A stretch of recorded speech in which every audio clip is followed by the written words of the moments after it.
ఈ విధంగా పాలు దగ్గరికి మరుగుతున్నాయి. మనం నారియల్ బర్ఫీ చేస్తాం కాబట్టి కొబ్బరికాయని వెనకాతల బ్రౌన్ పార్ట్ అంతా తీసి మనం శుభ్రంగా తురుముకోవాలి. ఇప్పుడు ఈ పాలు బాగా మరుగుతున్నాయి. ఇందులో మనం ఈ కొబ్బరి తురుముని వేసుకొని బాగా ఉడకనివ్వాలి. మొత్తం తురుముని వేసుకొని బాగా కలుపుతూ ఉడకనివ్వాలి. సిమ్లో పెట్టుకోవాలి మనం. చూసారండి, ఇలా దగ్గరికి అవుతుంది. ఈ విధంగా దగ్గరికి అయిన దాంట్లో మనకి రుచికి తగ్గట్టు మనం పంచదార వేసుకోవాలి. ఇలా షుగర్ వేసుకోవాలి.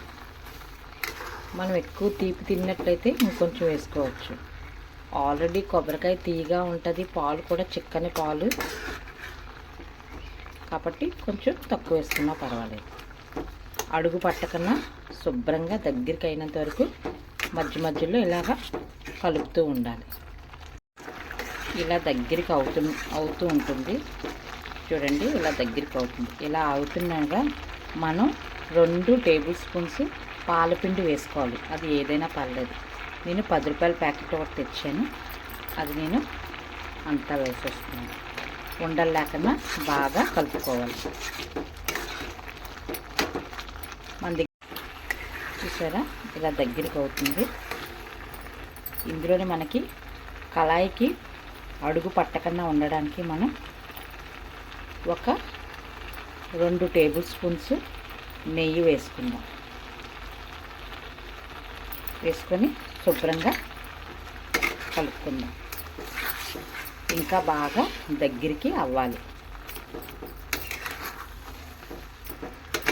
ఇది టేస్ట్ చూస్తే మీరు ఇంకా ఇంట్లోనే బర్ఫీ చేసుకుంటారు. చేసుకొని దేవుడికి కూడా పెట్టుకోవచ్చు ప్రసాదం కింద. చాలా బాగుంటుంది.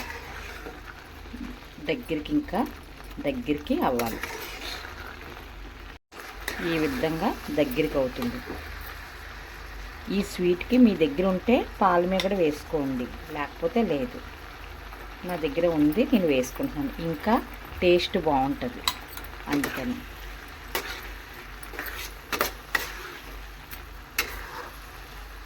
చూసారా, ఇలా దగ్గరికి అవుతుంది. ఇంకా బాగా దగ్గరికి అవ్వాలి. ఇంకా వాటర్ ఉంది.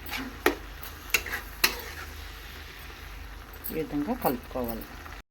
చూసారా ఫ్రెండ్స్, ఈ విధంగా దగ్గరికి అయిపోయింది. ఇప్పుడు స్టవ్ ఆఫ్ చేసుకొని మనం ఒక ప్లేట్లోని నెయ్యి వేసుకొని మొత్తం స్ప్రెడ్ చేసుకొని ఈ విధంగా స్ప్రెడ్ చేసుకొని ఈ మిశ్రమాన్ని ఇందులో వేసుకుందాం. వేసుకొని ఫ్రెండ్స్ ఇలాగ చేయాలి. ఈ విధంగా చేసి కొంచెం చల్లగైన తర్వాత మనం బర్ఫీ పీసులుగా కట్ చేసుకుందాం. ఒక 5 మినిట్స్ మనం చల్లార్చుకుందాం. చూసారా ఫ్రెండ్స్, చల్లగా అయిపోయింది. ఇప్పుడు మనం దీన్ని బర్ఫీ పీసుల్లాగా కట్ చేసుకుందాం. ఈ విధంగా కట్ చేసుకుంటే బాగుంటుంది. మొత్తం అన్నీ కూడా ఇలా కట్ చేసుకుందాం. ఈ విధంగా అన్నీ కట్ చేసుకోవాలి. చూసారా ఫ్రెండ్స్, చల్లగా అయిపోయింది. ఇప్పుడు మనం దీన్ని కోసుకున్నాం కదా, మీకు తీసి చూపిస్తాను. బర్ఫీ ఎలాగుందో, కొబ్బరి బర్ఫీ చక్కగా స్మూత్గా ఉంది. తింటుంటే కోవాలాగా కాదు, కోవా చాలా బాగుంది. నేను తింటూ మీకు చెప్తున్నాను, మీరు కూడా ఇంట్లో ట్రై చేయండి. సమ్మర్కి అందరు పిల్లలు సెలవులకి ఏదో ఒకటి అడుగుతూ ఉంటారు కదా ఫ్రెండ్స్, ఇలా చేస్తూ పిల్లలకి ఇవ్వండి. ఓకే ఫ్రెండ్స్, ఉంటాను మరి. బాయ్.